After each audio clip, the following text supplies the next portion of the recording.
Hello friends, welcome back to our YouTube channel Shri Balaji institute. आपका अपने YouTube channel Shri Balaji institute में स्वागत है। और सबसे पहले तो मैं आप सब लोगों से क्षमा चाहती हूँ कि काफ़ी दिनों से आप लोगों के पास जो है वीडियो नहीं आ पाया है, तो वो कोई इश्यू के कारण आप लोगों के पास वीडियो नहीं डाल पाए। लेकिन अब से आपके पास डेली रेगुलर आपके पास वीडियो अपलोड होंगे, तो ज़रूर अपने जो वीडियो है अब डेली से देखना स्टार्ट कर दें। और पीछे जो हुआ है उसके लिए थोड़ा सा सॉरी। और आज जो ओपन करने जा रहे हैं वो RSCIT का, जो आज 15 अक्टूबर को जो RSCIT का पेपर हुआ है उसका अपन सॉल्यूशन करने जा रहे हैं। तो आज अपनी फिर से शुरुआत करते हैं। अपना फर्स्ट नवरात्र है, साथ ही साथ सभी को जो नवरात्रे हैं उनकी सभी को शुभकामनाएं। तो स्टार्ट करते हैं अपन अपना जो पेपर है सॉल्यूशन। तो पेपर के लास्ट तक देखना। ये जो अपना पेपर आया है लगभग 99% अपना जो पेपर आया है 100 ही मान के चलो। एक भी क्वेश्चन अपनी क्लास से और जो अपन ने ऑनलाइन क्लासेस ली है, यूट्यूब पे जो क्लासेस ली है, साथ ही साथ अपने ऑफलाइन जो क्लासेस चलती है सेंटर पे, उन्हीं में से पूरा पेपर आया है। और एकदम इजी लेवल का ये जो आज का पेपर था, बहुत इजी लेवल का था। तो चलो अपन स्टार्ट करते हैं अपना जो पेपर है उसका सॉल्यूशन। तो आपको देख के अंदाजा भी हो जाएगा। भी पहला जो क्वेश्चन है वो अपन स्टार्ट करते हैं। देखोगे तो आपको पता चल जाएगा भी कितना इजी पेपर आया है और कहाँ से आया है, क्योंकि जो पढ़े हुए बच्चे हैं उनको तो पता है भी अपन ने क्या पढ़ा है। ठीक है, तो स्टार्ट करते हैं अपना पेपर का सॉल्यूशन। देखो फर्स्ट क्वेश्चन अपना है, वो क्वेश्चन है दे रखा है मिलान करना है आपको, सही मिलान करना है। 3 ऑप्शन दे रखे हैं, MS Word, Excel, PowerPoint. आपको पढ़ाया हुआ है उस टाइम पे बताते हैं कि MS वर्ड के अंदर तो क्या बनते हैं अपने डॉक्यूमेंट बनता है, एक्सेल के अंदर सीट आती है और पावर पॉइंट के अंदर स्लाइड आती है। तो ये जो ऑप्शन आपके दे रखा है कि फर्स्ट वाले में R आना चाहिए, सेकेंड वाले में ये जो अपने P आना चाहिए और थर्ड वाले में Q आना चाहिए। तो ये ऑप्शन अपने इसी में मिल रहा है, फर्स्ट में R, सेकंड में P और थर्ड में Q। तो इसका राइट आंसर क्या आएगा? फर्स्ट आएगा। नेक्स्ट आपके दे रखा है, सेकंड क्वेश्चन दे रखा है, MS वर्ड 2010 में चयनित टेक्स्ट अथवा ऑब्जेक्ट्स को काटने के लिए कौन सा कीबोर्ड शॉर्टकट, मतलब आपके इस पेपर में जो दे रखा है एकदम इजी शॉर्टकट की दे रखी है। तो इसमें आपको पूछा है कि टेक्स्ट को काटने के लिए मतलब अपने को क्या करना है, टेक्स्ट को कट करना है। तो कट की शॉर्टकट की क्या होती है, सभी को पता है? नहीं पता है तो देखो, कट की शॉर्टकट की क्या होती है अपने, Ctrl+X होती है। ठीक है, तो यहाँ पे शॉर्टकट की किसकी पूछी है? कट की पूछी है। तो कट का इसका आंसर क्या आएगा? Ctrl+X आएगा। नेक्स्ट क्वेश्चन आएगा अपने, वो दे रखा है MS वर्ड का ही है। MS वर्ड 2010 में फाइंड एंड रिप्लेस का की सुविधा का उद्देश्य क्या है? मतलब फाइंड जो रिप्लेस अपने आती है, इसकी जो शॉर्टकट की होती है Ctrl+H होती है। ठीक है, तो वो जो Ctrl+H की जो है वो पूछ रहा है कि क्या काम में आती है। फाइंड और रिप्लेस का जो ऑप्शन है वो किस काम में आता है, तो वही अपन को पूछा है। तो देखो फाइंड रिप्लेस का ऑप्शन क्या क्या काम में आता है? डॉक्यूमेंट में टेक्स्ट को फॉर्मेट करना, नहीं। डॉक्यूमेंट में विशिष्ट शब्दों को या वाक्यों को सर्च करके रिप्लेस करना, भाई Ctrl+H जो है। या फिर कहे कि फाइंड और रिप्लेस का ऑप्शन क्या काम में आता है कि किसी भी वाक्य या किसी सेंटेंस या शब्द को ढूंढ के उसकी जगह दूसरा नया रिप्लेस करना। तो इसका आंसर क्या आएगा? बी। नेक्स्ट, ये क्वेश्चन भी आपके MS वर्ड का ही है। MS वर्ड 2010 में कौन सा दृश्य आपको आपके दस्तावेज को प्रिंट करने पर कैसा दिखेगा मार्जिन और पेज ब्रेक डिस्प्ले के साथ? मतलब आपको ये पूछ रहा है कि जब आप MS वर्ड के जो डॉक्यूमेंट है उसको प्रिंट करोगे तो उसमें मार्जिन कितना आएगा, पेज ब्रेक कैसा दिखेगा, वो कैसा दिखेगा। तो उसका व्यू कौन से व्यू में अपन देख सकते हैं? तो वो अपने आता है प्रिंट लेआउट। जो व्यू होता है वो क्या दिखाता है अपने को? प्रिंट होने से पहले अपना कैसा दिखेगा, वो सारी चीजें अपन को दिखाता है। नेक्स्ट फिफ्थ क्वेश्चन है, ये अपने इंटरनेट से रिलेटेड आ गया। आपने ई मित्र पोर्टल के माध्यम से कौन सी सेवाओं का लाभ उठाया जा सकता है? ये इंटरनेट की जो अपने जो राज्य सरकार की जो पोर्टल है ई मित्र है उसके बारे में पूछ रहा है। तो इसमें बिल भुगतान किया जा सकता है, कोई भी प्रमाण पत्र जैसे जाति प्रमाण पत्र या कैरेक्टर सर्टिफिकेट जो भी आप बनवाना चाहते हो वो भी बनाया जा सकता है। शिकायत दर्ज करना ये भी आप कर सकते हो। तो ऑप्शन आएगा डी, सभी कार्य किए जा सकते हैं। फिर नेक्स्ट भी आपके MS वर्ड का ही है। देखो MS Word, Excel, PowerPoint के क्वेश्चन बहुत इजी लेवल के आए हैं। और इस वीडियो को ज़्यादा से ज़्यादा लोगों तक शेयर करें, साथ ही साथ अपने इस वीडियो के एंड तक बने रहे, आपको और भी पता चलेगा कितना इजी लेवल का पेपर आया है। तो देखो नेक्स्ट क्वेश्चन 6 नंबर का क्वेश्चन क्या दे रखा है कि MS वर्ड 2010 में पाठ के रूप में दिखाने के लिए जिन रिबन टैब में विकल्प होते हैं, जैसे मतलब फॉन्ट कलर, हाईलाइट कलर, ये कौन से ऑप्शन में दे रखा? मतलब टैब का नाम पूछा है कि अगर आप MS वर्ड के अंदर किसी फॉन्ट को कलर देना चाहते हो, उसको हाईलाइट करना चाहते हो, तो वो कौन से ऑप्शन में होता है? अपने होम टैब के अंदर होता है। नेक्स्ट दे रखा है MS वर्ड 2010 में चयनित टेक्स्ट या ऑब्जेक्ट की प्रतिलिपि बनानी। पीछे जो आया था वो काटने के लिए था, ये अपने को पूछ रहा है प्रतिलिपि। तो प्रतिलिपि का मतलब आपके कॉपी करने के लिए, तो कॉपी करने की शॉर्टकट की क्या होती है? Ctrl+C होती है। नेक्स्ट क्वेश्चन क्या है? MS वर्ड का ही है कि MS वर्ड 2010 में सेव एज डायलॉग बॉक्स खोलने के लिए, सेव करने के लिए अपनी फाइल का जो होता है Ctrl+S होता है, लेकिन यहाँ पे पूछा है सेव एज के लिए, तो सेव एज की जो शॉर्टकट की होती है वो क्या होती है? F12 होती है। नेक्स्ट, ये जिसका भी पेपर है बच्चे का, उसने बहुत अच्छा पेपर किया है, लगभग उसके क्वेश्चन अपने जा रहे हैं, अपने सेंटर का बच्चा है तो सही राइट क्वेश्चन जा रहे हैं इसके सारे के सारे। अब देखो 9th नंबर का क्वेश्चन क्या है कि MS वर्ड 2010 में आखिरी क्रिया को वापस लेने के लिए, आखिरी क्रिया मतलब अपन को क्या करना है? अंडू। अगर अपन को हिंदी में नहीं समझ में आए तो इंग्लिश में अपन को दे रखा है अंडूइंग करने के लिए, तो अंडू की शॉर्टकट की क्या होती है? Ctrl+Z। तो अंडू करने के लिए Ctrl+Z हो गया, मतलब इजी आपके लेवल आया है। नेक्स्ट क्वेश्चन दे रखा है MS एक्सेल 2010 में एक्सेल वर्कबुक के लिए क्या फाइल एक्सटेंशन है? मतलब एक्सेल है, वर्ड है, पावर पॉइंट है, तीनों को आपको दे रखा है। तो एक्सेल की शॉर्टकट की पूछी है, सॉरी वो एक्सटेंशन नेम पूछा है कि फाइल का एक्सटेंशन नेम क्या होता है? तो XLX किसका होता है? एक्सेल का होता है। नेक्स्ट MS एक्सेल, अब एक्सेल के चालू हो चुके हैं, MS वर्ड के आपके आ चुके हैं। एक्सेल सेल, पंक्तियों या कॉलम के स्वरूप को स्वरूपित करने के लिए आदेश देने के लिए कौन सा रिबन काम में होता है? मतलब आप में सेल या जो अपने कॉलम्स हैं या पंक्तियां हैं, रो कॉलम, उनकी फॉर्मेटिंग करने के लिए, सीधा सीधा स्वरूपित का मतलब क्या होता है? फॉर्मेटिंग करने के लिए कौन सी जो टैब है उसका यूज किया जाता है? तो अपने होम टैब का यूज किया जाता है। भी सेल को कितना बड़ा छोटा करना है वो सारा काम अपन इसमें कर सकते हैं। नेक्स्ट क्वेश्चन दे रखा है कि MS एक्सेल में एक नंबर की सीरीज को जोड़ने के लिए कौन सा फंक्शन यूज किया जाता है? मतलब अपन को कोई भी नंबर सीरीज है, कोई नंबर है, उन नंबर सीरीज को अगर अपन को क्या करना है? जोड़ना है। यहाँ पे जोड़ने के लिए पूछा है, तो जोड़ने का सीधा सीधा फंक्शन क्या होता है? सम फंक्शन यूज किया जाता है।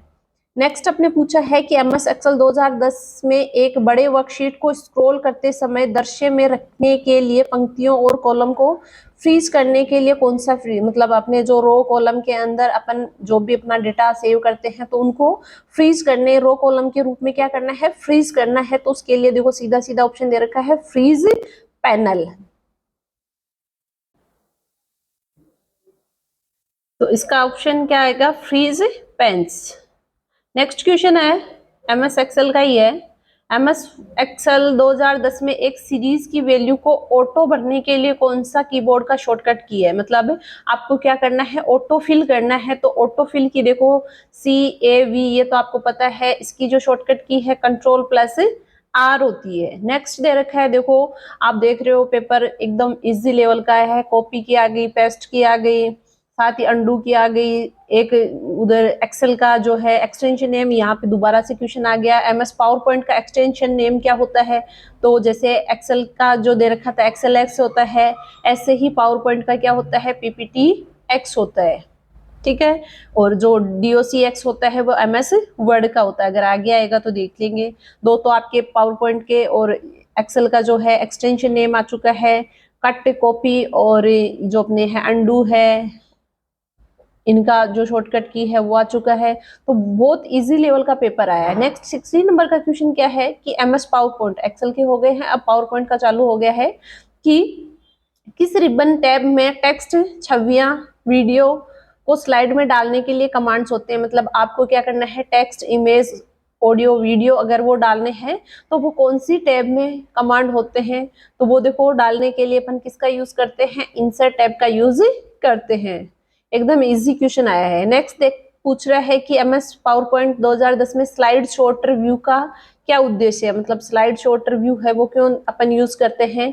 तो स्लाइड लेआउट संपादित करने के लिए नहीं होता है, ये आता है अपने प्रेजेंटेशन में स्लाइड्स को फिर से व्यवस्थित और संगठित करने के लिए। मतलब अपन क्या करना चाहते हैं? अपनी जो स्लाइड्स है उनको रीअरेंज और ऑर्गेनाइज करना चाहते हैं, तो उसके लिए अपन स्लाइड शॉर्ट रिव्यू है उसका यूज करते हैं। नेक्स्ट अपने दे रखा है, ये जो बच्चा करके आया एकदम सही क्वेश्चन करके आया, मतलब आंसर एकदम सारे टिक इसके सही हैं लगभग।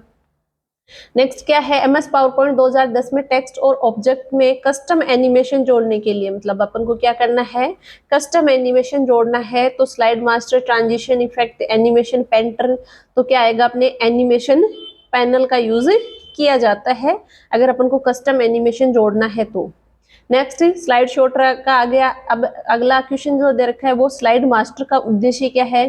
तो स्लाइड मास्टर का उद्देश्य क्या है कि प्रेजेंटेशन के लिए, वक्ता नोट्स बनाने के लिए नहीं होता है, सभी स्लाइड्स में एक समरूप डिजाइन और लेआउट लागू करने के लिए। अगर अपन क्या करना चाहते हैं कि जो अपनी प्रेजेंटेशन है उनमें सभी में सेम डिजाइन और जो लेआउट है वो लगे, उसके लिए अपने इसका यूज किया जाता है। तो इसका राइट आंसर बी होगा।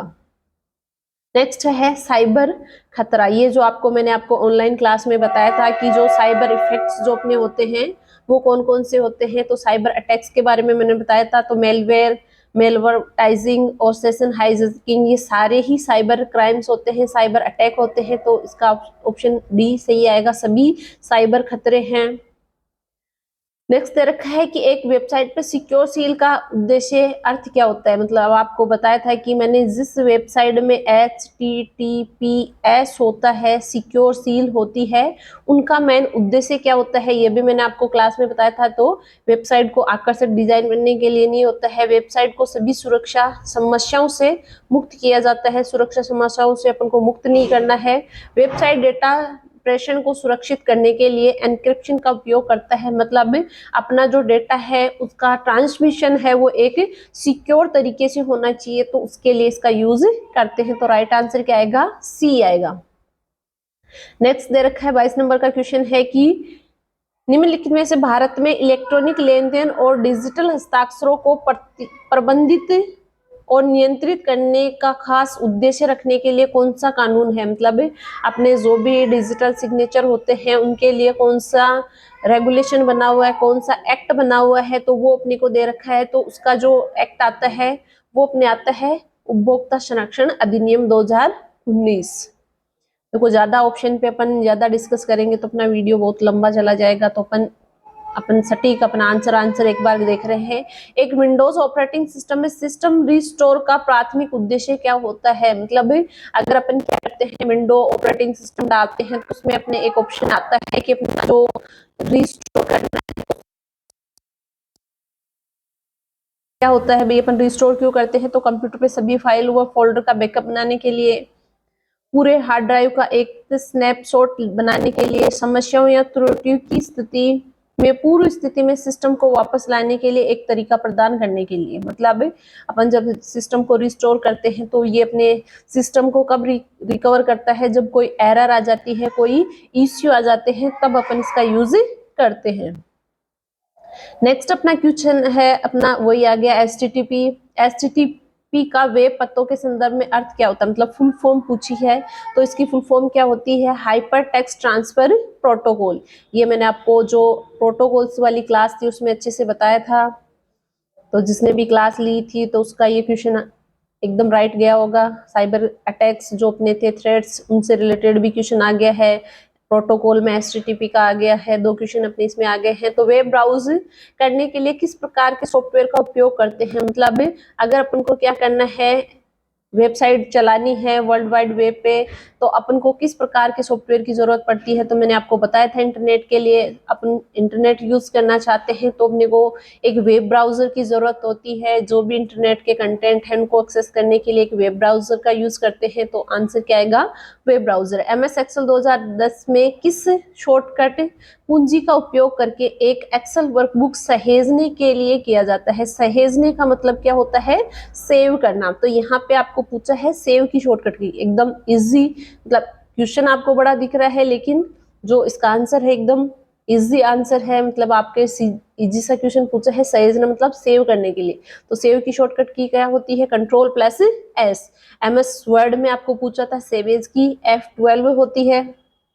नेक्स्ट पूछा है भारत में पैन कार्ड का मुख्य उद्देश्य क्या है। अपना जो पैन है, परमानेंट अकाउंट नंबर जो है, उसका उद्देश्य क्या है कि निवास का प्रमाण के रूप में सेवा करना, सरकारी स्वास्थ्य लाभों का लाभ उठाने के लिए टैक्स के जो अपना पैन कार्ड बनाया जाता है मोस्टली अपनी आय का ब्यौरा रखने के लिए, अपने जो भी टैक्स वगैरह भरते हैं तो उनसे रिलेटेड अपना जो फाइनेंशियल लेन देन होता है उनके लिए अपने पैन का यूज करते हैं, पैन कार्ड जो अपने यूज किया जाता है।